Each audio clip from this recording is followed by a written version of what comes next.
Halo, apa kabar Anda semua? Senang sekali saya bersama Bung Rocky Gerung bisa kembali menjumpai Anda semua. Saya nggak akan Anda panggil, mulai hari ini saya nggak akan panggil Anda Habib Rocky, tapi ya Habibi, boleh gitu, ya Habibi Rocky. Ya, sapaan yang membuat orang gembira lah tuh, Yeah. karena ada unsur ketulusan, ada unsur bercanda, Iya, ada unsur ngeledek juga, ya lengkap lah. ya hidup itu harus dibuat seperti itu, karena di tengah situasi yang makin nggak menentu ya di negara ini, Bung Rocky. Ya, banyak hal yang akhirnya mesti kita andalkan pada CCTV, kira-kira begitu kan kalau pembicaraan hari-hari ini. Ya, Mana CCTV itu? Jadi sebetulnya kita bisa mengerti mengapa orang akhirnya menganggap bahwa banyak hal yang misterius dalam di bangsa ini, dari soal minyak goreng, soal kekerasan di rumah pejabat tinggi Polri, soal ketidakmampuan untuk berterus terang soal KUHP itu apa sebetulnya di belakang itu. Jadi misteri itu mestinya kita bisa pelan-pelan kita intip, karena di dalam misteri selalu ada yang mengejutkan di belakang itu. Banyak yang mengingatkan saya dan juga komentar-komentar di konten kita ataupun konten saya, nggak usah masuk deh ke persoalan isu tembak-menembak di rumah Kadif Propam Polri itu, kita fokus saja ke 0%, banyak yang bilang begitu. Tetapi saya kira kita penting juga bahas, kenapa? Karena sekarang ini Komnas HAM ternyata sudah mulai turun tangan. Jadi ada yang serius, ada tuntutan dari keluarga ya Brigadir Joshua yang minta kejelasan gitu ya, Bung Rocky. Terus ada juga penjelasan dari Ketua RT setempat yang kebetulan juga perwira tinggi Polri, pensiunan perwira tinggi Polri yang juga melihat ada beberapa kejanggalan. Nah, ini kan saya kira menarik, apalagi Komnas HAM memutuskan untuk mereka tidak akan bergabung dengan tim yang dibentuk, tim khusus yang dibentuk Kapolri. Saya kira ini bagus, justru malah nanti publik akan dapat second opinion kan gitu ya, supaya tidak curiga. Ini orang bawahnya pasti curiga melulu nih dengan polisi, Bung Rocky. Ya, itu saya kira kata kuncinya itu second opinion, karena orang selalu menganggap first opinion itu selalu tidak tuntas, dan Komnas HAM tentu mendeteksi sesuatu yang samar-samar, tapi dia tahu bahwa prinsip-prinsip penegakan hukum itu nggak boleh melanggar hak asasi manusia. Jadi saya kira bagian itu yang akan dibuka oleh Komnas HAM. Tapi ini kan satu peristiwa yang agak rumit, karena satu peristiwa kriminal terjadi justru di rumah pejabat tinggi penegak hukum itu. Itu satu poin. Dan rumah itu ada di lokasi para petinggi penegak hukum. Perumahan Polri itu juga problem lagi itu. Dan di atas itu kehidupan politik kita selalu ingin cari ada faktor lain nggak di dalam soal-soal tadi itu. Jadi kuriositas publik menganggap jangan-jangan ada hal lain, ada faktor X. Nah, faktor X itu yang kemudian jadi isu. Jadi supaya faktor X itu tidak jadi isu, harusnya betul-betul transparan penyelidikan itu. Kan ada semacam prinsip di dalam siapa yang nulis itu, Arthur Conan Doyle ini, Sherlock Holmes. Ya. Selalu kita ingat cara Sherlock Holmes untuk membongkar satu peristiwa yang mengandung misteri. Dia bilang begini selalu, saya ingat kalimatnya, hilangkan semua asumsi yang biasa, dan Anda akan memperoleh hal yang paling elementer. Kira-kira begitu. Yang seringkali Sherlock Holmes tegur si resersenya, dia selalu bilang, Dr. Watson itu namanya, it is elementer, Watson. Itu sangat mendasar, itu sangat simpel sebetulnya pembuktiannya, Watson. Tapi kamu mesti hilangkan dulu semua asumsi konvensional kamu. Nah, kira-kira begitu tuh. Kalau kita pakai sedikit cara berpikir Sherlock Holmes. Tapi dengan cara berpikir itu kemudian publik menuntut sebetulnya apa yang elementer di situ tuh. Nah, soal-soal ini yang kemudian membuka persoalan lebih jauh, soal kenapa ada kejahatan dan baru 3 hari ketua RT dilaporkan, berarti something rotten, ada sesuatu yang busuk di belakang persoalan ini. Kira-kira itu. Dan opini publik nggak akan berhenti sebelum yang elementer itu ditemukan tuh.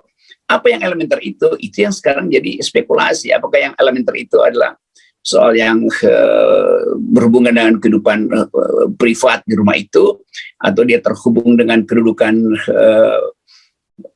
Pak Sambo sebagai pejabat tinggi dan punya tanggung jawab yang besar dalam soal-soal penegakan hukum, atau ada persaingan di antara bintang misalnya, kan semua itu jadi spekulasi kan. Jadi kita biarkan aja, membiarkan artinya memberi kesempatan itu diurai benang yang masih rumit ini supaya yang elementer terlihat. Kira-kira itu. Kisi-kisinya begitu kira-kira. Iya. Karena kalau kita amati di media sosial memang betul seperti dikatakan juga oleh Kapolri, ini banyak isu-isu liar. Dan saya kira isu-isu liar ini tidak boleh dibiarkan terus bergentayangan gitu. Namanya yang liar dan bergentayangan, ini pasti dampaknya nggak bagus, apalagi kalau malam hari gitu ya. Ya kan. Dan kita lihat di misalnya soal tadi ada CCTV dan sebagainya. Orang kemudian kok mengkait-kaitkan dengan KM50. Kenapa jadi kok sama-sama mati ya CCTV-nya di KM50 dan ini. Nah ini saya kira ada soal yang serius, ini berkaitan dengan kredibilitas dari sebuah lembaga yang namanya lembaga kepolisian gitu ya. Padahal sudah ada versi yang resmi, sudah 2 kali disampaikan oleh Divisi Humas, kemudian langsung Kapolresta Metro Jakarta Selatan sendiri yang berada di lokasi memberikan penjelasan, tapi publik tetap tidak percaya. Nah, saya kira ini problem-problem yang juga sangat serius yang harus disadari oleh kepolisian. Itu berlaku prinsip setiap penundaan menimbulkan persoalan baru, dan penundaan ini kan 3 hari itu, dan orang bertanya selama 3 hari itu apa sebetulnya yang dibayangkan oleh penegak hukum Polri itu. Kasus ini kasus apa? Nah itu pertanyaan publik, apa sebetulnya yang kalian lakukan selama 3 hari? Kenapa Pak RT nggak bisa tahu? Padahal itulah tanggung jawab Pak RT itu untuk tahu bahwa ada kejahatan di wilayahnya. Sehingga orang menganggap ya buat apa kalau prinsip-prinsip pertama dari pencegahan kejahatan itu tidak diabaikan oleh penegak hukum, sehingga penegak hukum baru membuat rilis itu 3 hari setelah peristiwa. 3 hari kan setelah peristiwa itu. Dari Jumat, Sabtu, Senin, iya. 3 hari.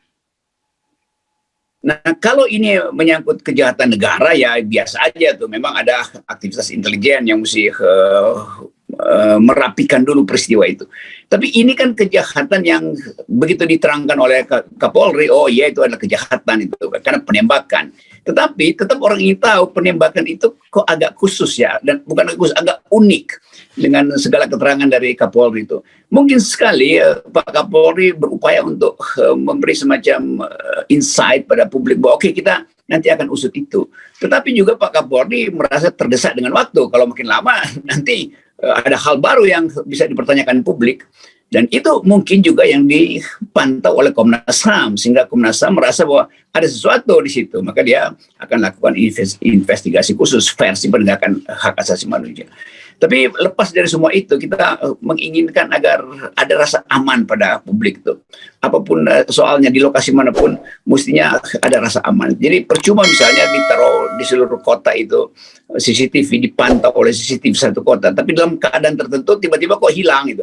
Itu juga agak ajaib. Lain kalau memang di tempat yang kumuh atau penuh dengan kriminalitas, lalu CCTV itu dicuri orang atau dirusak. Kan ini di kompleks yang betul-betul aman, kan nggak mungkin CCTV itu rusak dan nggak dilaporkan. Kan itu bagian yang paling esensial dari sistem pemantauan security kita itu. Jadi sekali lagi, tentu kita hanya bisa mendorong polisi untuk percaya diri di dalam mengungkap soal ini. Dan Komnas HAM juga profesional untuk menganalisis bagian yang melanggar hak asasi manusia di situ. Nah, selebihnya tentu hak dari publik melalui pers untuk mengintai atau mengintip apa sebetulnya yang elementer di situ tuh. Karena ini ada istilah yang tepat sebetulnya ngeri-ngeri sedap. Nah, kira-kira begitu kan. Jadi ini soal yang ngeri-ngeri sedap tuh. Atau dalam bahasa hukum namanya udah jadi causa celebre. Jadi satu kasus yang kemudian jadi efek selebritisnya itu yang ditunggu orang. Ya, karena jujur saja selain banyak kejanggalan-kejanggalan yang muncul kemudian di media, spekulasi yang liar tadi, orang juga tidak bisa menafikan kemungkinan adanya persoalan politik, ya. Apalagi ini kan nuansa ini makin menarik perhatian orang ketika kemudian Ketua Komisi 3 Bambang Purianto itu kemudian menggelar jumpa pers gitu ya. Ya sebenarnya pas karena dia memang Ketua Komisi 3 yang bermitra dengan kepolisian. Tetapi ketika ada anggota DPR, dia adalah petinggi dari sebuah partai politik, dalam hal ini PDIP, kemudian merasa perlu dan minta mendorong juga polisi untuk lebih transparan, dan dalam bahasanya yang menarik menurut saya, semoga nanti ada rilis yang lebih baik. Kan bahasa ini kan kemudian ditafsirkan apa maksudnya kalau ada rilis yang lebih baik kan gitu. Ya itu dimensi itu yang kemudian jadi bahan pertaruhan orang tuh. Pak Dasko juga berkomentar, Gerindra berkomentar. Jadi semua akhirnya fokus pada jadi fokusnya jadi kabur justru apa soalnya itu. Nah kalau DPR udah berkomentar itu DPR kan bukan penegak hukum, jadi pasti ada variabel lain yang mungkin dideteksi atau dapat informasi bawah tangan di DPR. Jadi sebetulnya memang ini kasus yang semakin kita diamkan, dia akan memunculkan banyak kecurigaan. Itu intinya mungkin dalam setengah hari ini udah ada kejelasan tuh. Kalau enggak dia beredar kemana-mana, kan orang akan tagih, PDIP itu apa? Anda punya fakta baru, kenapa Anda tiba-tiba minta supaya ada rilis yang lebih bermutu atau lebih baik? Berarti Anda tahu dong soal-soal ini. Nah itu juga kita akan tagih pada PDIP supaya ikut bertanggung jawab terhadap keadaan ini, karena itu komentar resmi dari partai.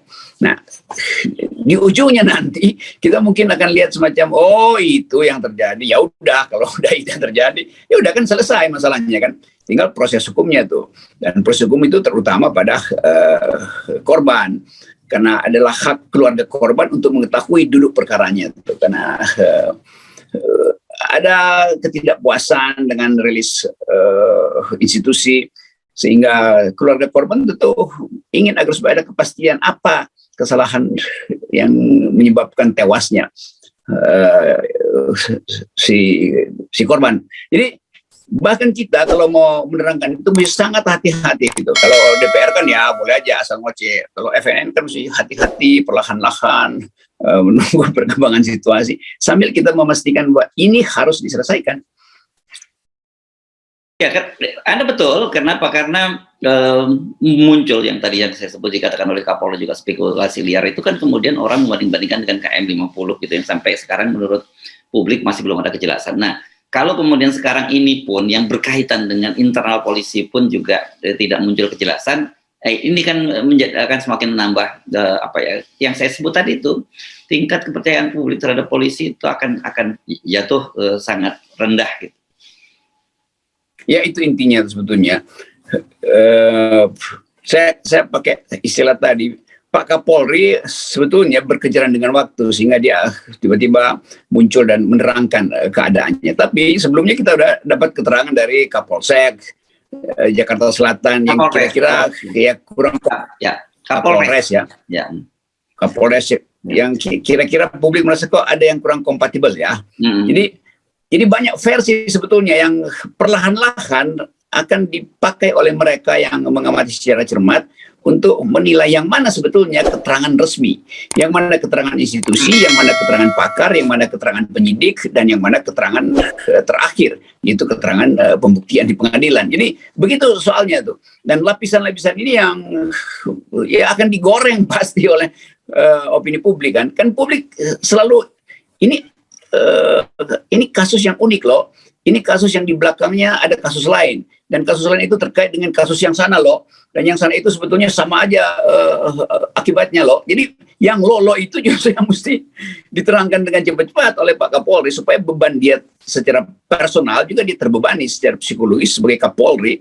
Ada psikologi yang akan membebani dia dalam minggu-minggu ini. Padahal dia lagi butuh kemampuan untuk mengatasi problem politik ke depan, yaitu demonstrasi, pasti kenaikan harga yang juga harus dipantau oleh Polri, potensi keresahan publik. Jadi bagian-bagian ini akan membebani Pak Sigit. Jadi kita ingin agar Pak Sigit itu tenang dengan kemampuan dia untuk mengurai ini. Kan Pak Sigit kemarin katakan kami akan memanfaatkan seluruh kemampuan akademis kami, ilmu scientific research ini untuk memastikan bahwa kasus ini akan dibuka. Jadi itu aja yang bisa kita ucapkan sambil menunggu komentar yang paling cepat, yaitu ya, kalau siang ini ada konferensi pers yang lebih komprehensif, kira-kira orang akan menganggap oke, itu ada potensi kita untuk kembali berharap bahwa Polri punya integritas dan tidak akan ada semacam tukar tambah apapun dalam membuka sebuah kasus. Nah itu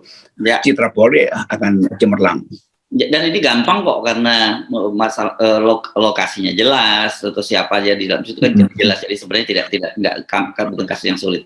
Jadi saya kira kita nggak melanggar pesan daripada viewer kita ya, nggak ngurusin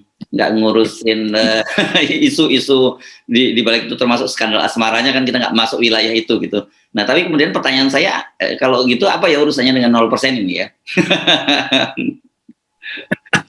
Tentu pasti selalu kita ingin bahwa kalau politik terbuka dari awal, orang merasa bahwa lega, jadi opini publik pun nggak ragu-ragu untuk diucapkan. Kan semua itu membutuhkan demokrasi yang betul-betul radikal. Jadi demokrasi yang dari awal memungkinkan semua orang tidak saling mencurigai. Jadi curiga mencurigai ini juga berdasar pada keadaan kita yang memang nggak terbuka, apalagi ada undang-undang KUHP yang mulai menutup kebebasan pers itu, dan ini sebetulnya yang berbahaya tuh. Jadi kebebasan pers itu mulai terancam justru karena pers sekarang juga mempersoalkan yang 0% kan, itu sambungannya selalu ke situ tuh. Seolah-olah kalau pers bicara 0% itu demokrasi berbahaya tuh, akan jadi anarki. Enggak, justru karena demokrasi dikunci dengan 20%, maka kecurigaan tumbuh di antara para politisi, di antara pejabat tinggi. Itu sebetulnya desain dasarnya. Ya, ya. Dan saya kira saya sepakat dengan Anda, kalau dalam sebuah negara demokrasi yang mature, yang sehat gitu, yang ketika perdana menterinya melakukan beberapa skandal juga langsung ditutup mundur, itu kan di sana ada polisi yang kita selalu bilang namanya Scotland Yard gitu ya, Bung Rocky ya, dan orang Inggris selalu pilih lebih baik nggak ada pemerintahan daripada nggak ada Scotland Yard. Nah, mestinya begitu juga di Indonesia gitu. Pemerintahan boleh jatuh bangun, pemerintahan boleh ngaco, tapi polisi harus tetap ada. Ya, itu etik tertinggi dari polisi dunia adalah ke pasukan baju biru di Inggris itu. Jadi Scotland Yard jadi semacam parameter etis kita tuh, dan dengan cara itu kita merasa aman bahwa kalau nggak ada CCTV pun nggak apa-apa, yang penting ada Scotland Yard. Kira-kira begitu. Oke, baik, terima kasih Bung Rocky, karena itu jelas hubungannya antara peristiwa ini dengan 0%. Sangat terukur.